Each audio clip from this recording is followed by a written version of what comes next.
Hello అండి, good morning అందరికీ. Morning 8 o'clock అయితే అవుతుంది. పిల్లలు ఇద్దరు స్కూల్కి వెళ్ళిపోయారు.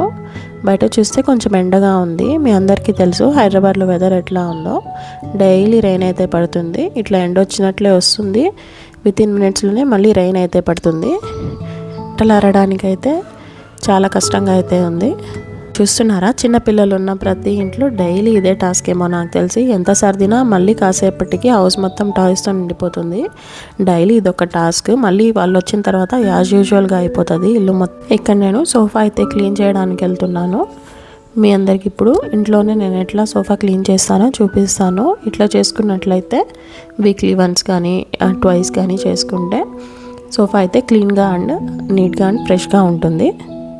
ఇక్కడ నేను యూస్ చేయని ఒక టవల్ అయితే తీసుకున్నాను. మీరు కావాలనుకుంటే ఏదైనా మైక్రోఫైబర్ క్లాత్ కానీ ఏదైనా అన్యూజ్డ్ క్లాత్ కానీ తీసుకొని ఇట్లా బాగా వెట్ చేసి ఈ విధంగా తుడుచుకున్నట్లయితే చాలా ఈజీగా నీట్గా అవుతుంది. ఇంకా అది డిస్ఇన్ఫెక్టెంట్ లిక్విడ్ కూడా వేసి తుడుచుకుంటుంటారు. అది కూడా మీరు వేసుకొని తుడుచుకోవచ్చు. దానివల్ల ఏదైనా బ్యాక్టీరియా ఏదైనా ఉన్నా కూడా నీట్గా క్లీన్ అవుతుంది. So this is for now అండి. ఇప్పుడైతే మిగతా పనులు పూర్తి చేసుకోవడానికి అయితే వెళ్తున్నాను. మళ్ళీ నెక్స్ట్ వ్లాగ్లో అయితే కలుద్దాం. బాయ్. నా పేజ్ని అయితే ఫాలో చేసి నా వీడియోని లైక్ అండ్ కమెంట్ అయితే చేయండి. బాయ్.